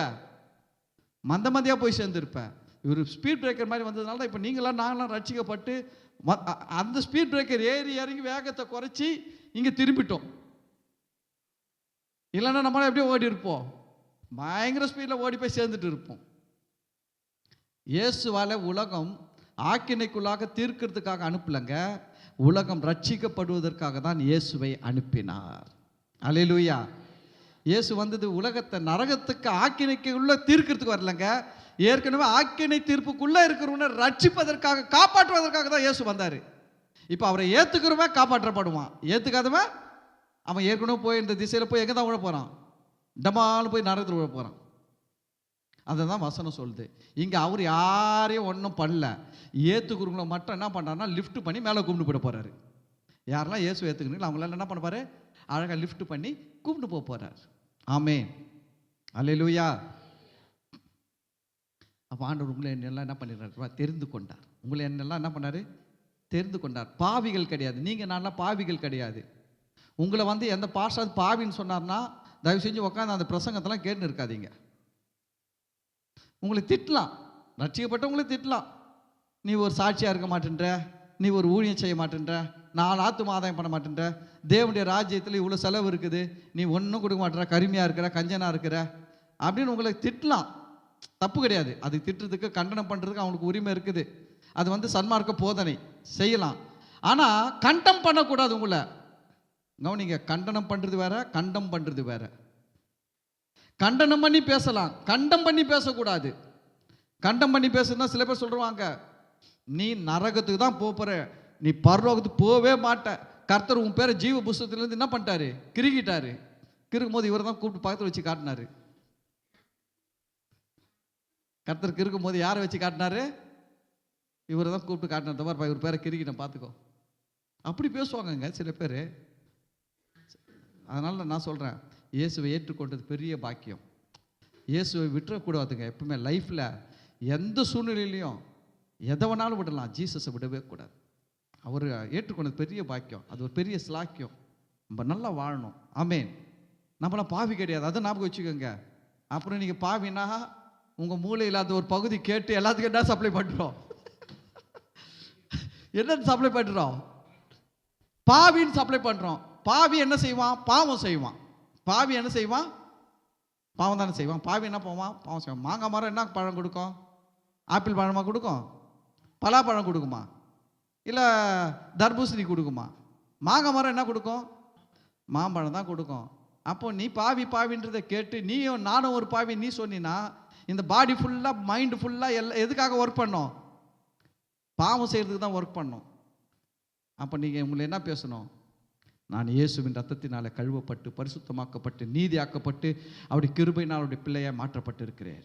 யாருன்னா பாவின்னு சொன்னால் சொல்றீங்க, உள்ளுக்குள்ளே சொல்றீங்க, அப்பால போ சாத்தானே. வெள்ளைகளில் சொல்றாதீங்க. அப்புறம் சொல்லிட்டு வந்து எங்க பாச தான் சொல்லி கொடுத்தாரு, உங்க பாச எங்கிறாரு கூப்பிட்டு வந்து இருக்காதீங்க. அப்புறம் எல்லாம் சேர்ந்து சொல்றாங்க, பார்ப்பா இதால் தான்ப்பா எல்லாரையும் கெடுத்து வச்சுக்கிறாரு அப்படின்ட்டு. நான் கெடுத்து வைக்கல, கெட்டு போனவங்கள நல்லா ஆக்கி வச்சுக்கிறேன். ஆனால் அவங்க பார்வைக்கு அப்படி இருக்காது, கெடுத்து வச்சுக்கிற மாதிரி தோணும். உள்ளுக்குள்ளே பேசுங்க, புரியுதுங்களா? உங்களை பாவின்ற உபதேசத்தை ஏற்றுக்காதீங்க. நீங்கள் நரகத்துக்கு போவீங்கன்னு சொன்னால் ஏற்றுக்காதீங்க. கர்த்தர் உங்களை ஆசீர்வதிப்பார். ஆமென். சந்தோஷமாக இருக்கிறீங்களா? சந்தோஷமாக இருக்கிறீங்களா? இதுக்கு மேலே நீங்கள் சந்தோஷமா இல்லைனா இதுக்கு மேலே எங்கேயுமே இருக்க மாட்டீங்க சந்தோஷமா. போக சரி, நம்ம ஜெபிக்கலாம். எல்லாரும் எழுந்து இருப்போம். ஸ்தோத்திரம் ஆண்டவரே. அப்பா, இந்த நாளிலும் கூட சவுலை தெரிந்து கொண்டீங்க, அமலேக்கியர்களை பாவி என்று தீர்மானிச்சிங்க. ஆண்டவரே, நாங்கள் இந்த நாட்கள் இருக்கிறோம், எங்களை தெரிந்து கொண்டீங்க, உங்கள் பிள்ளைகளை மாற்றி இருக்கிறீங்க. கோடி நன்றிகள் செலுத்துகிறோம் அப்பா. அப்பா, எங்களால் எங்கள் வாழ்க்கை முழுவதும் நாங்கள் எது செஞ்சாலும் உங்கள் பிள்ளையாய் மாறவே முடியாது. ஆனால் எங்களால் செய்ய முடியாத காரியங்களை நீங்களே மனிதனாய் வந்து ஆண்டவரே சிலுவையில் தொங்கி ரத்தத்தை சிந்தி ஜீவனை கொடுத்து எங்களுக்காக நீங்களே எல்லாவற்றையும் செஞ்சு முடிச்சிட்டீங்க. நான் உங்களை அப்பா பிதாவேன்னு சொன்னோம். எங்களை உங்கள் ரத்தத்தினால் கழுவி பரிசுத்தமாக்கி உங்கள் பிள்ளைகளாய் மாற்றி ஆண்டவரே உங்கள் ராஜ்யத்துக்கு எங்களை தகுதி உள்ளவர்களாய் மாற்றிருக்கிறீங்க. நாங்கள் விசுவாசிக்கிறோம்ப்பா. எங்கள் பெயர்கள் எல்லாம் நாங்கள் இயேசுவை விசுவாசிக்கிறது நிமித்தம், இயேசுவை ஏற்றுக்கொண்டது நிமித்தம் எங்களுடைய பெயர்கள் ஜீவ புஸ்தகத்தில் எழுதப்பட்டு இருக்கிறது நாங்கள் விசுவாசிக்கிறோம். ஏன்னா உங்கள் வார்த்தைகள் அப்படி தான்ப்பா சொல்லுது. உங்கள் வார்த்தைகள் எங்கேயுமே எங்களுக்கு சொல்லல ஆண்டவரே. 1 மணி நேரம் ஜெபம் பண்ணலன்னா பரலோகத்தை உன்னை எடுத்துக்க மாட்டேன்னு சொல்லலப்பா. ஆனால் நாங்கள் ஜெபிக்கணும் தான்ப்பா. எங்கள் நேரத்தை வீணாக்கக்கூடாது, எங்களுடைய திறமையை நாங்கள் வீணாக்கக்கூடாது, எங்களுக்கு கொடுத்துருக்கிற இந்த ஸ்லாக்கியத்தெல்லாம் நாங்கள் விருதாவாக்கக்கூடாது. பவுல் சொல்லும்போது கர்த்தருடைய கிருபையை நான் விருதாவாக்குகிறது இல்லை என்று சொல்லுகிறது போல, நீங்கள் கொடுத்த கிருபைகளை நாங்கள் விருதாவாக்கக்கூடாது. நாங்கள் ஜெபிக்கணும் தான். ஆனால் நாங்கள் தப்பான ஒரு எண்ணத்தில், பயத்தில், மனநிலையில் வாழக்கூடாது. எங்களுக்கு நல்ல சத்தியங்களை கற்றுக் கொடுத்துருக்காய். நன்றி ஆண்டவரே. ஆண்டவரே, எவ்வளோ ஜனங்க இருக்கும்போது சவுலை தெரிந்து கொண்டது போல எங்களை தெரிந்து கொண்டதுக்காக நன்றி ராஜா. உங்கள் பிள்ளைகளாய் மாற்றினதுக்காக நன்றி. எங்கள் ஜீவன் இருக்கிற வரைக்கும் நாங்கள் ஆத்துமாக்களை ஆதாயம் செய்யணும் ஆண்டவரே.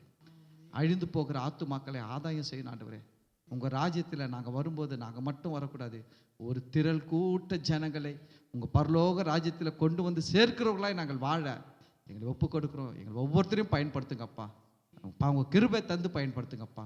அப்பா, உங்களுடைய வரங்களை வல்லமைகளை கொடுத்து பயன்படுத்துங்கப்பா. பரிசுத்தானவரே நீங்கள் நடத்துங்க அப்பா. வந்த ஒவ்வொரு பிள்ளைகளையும் ஆசீர்வதிங்க. நன்மைகள் இவர்களுக்கு பெருகட்டும், நன்மையான ஆசீர்வாதங்கள் பெருகட்டும்.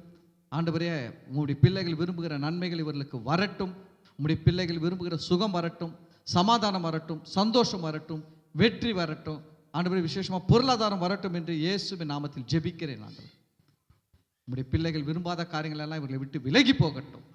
கர்த்தர் பெரிய காரியங்கள் செய்யுங்க. பிள்ளைகள் ஒவ்வொருத்தரையும் ஆசீர்வதியும் அப்பா. இந்த ஆராதனை மூலம் வருகிற மகிமைகளை நாங்கள் உமக்கு செலுத்துகிறோம்.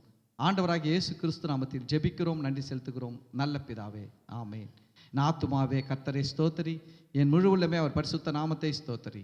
என் ஆத்துமாவே கர்த்தரை ஸ்தோத்திரி, கர்த்தர் செய்த சகல உபகாரங்களே மறவாதே, ஆமென். பிதாவாகிய தேவனுடைய அன்பும் கர்த்தராகிய இயேசு கிறிஸ்துவின் கிருபையும் பரிசுத்தாவினுடைய அன்யோன்யமும் ஐக்கியமும் ஆசீர்வாதமும் வழிநடத்துதலும் இப்பொழுதும் ஆண்டவராகிய இயேசு கிறிஸ்துவின் வருகை வரையிலும் நம் அனைவரோடும் கூட இருப்பதாக, ஆமென். அல்லேலூயா, அல்லேலூயா, அல்லேலூயா. கர்த்தர் உங்களை எல்லாரையும் ஆசீர்வதிப்பார். God bless you. God bless you.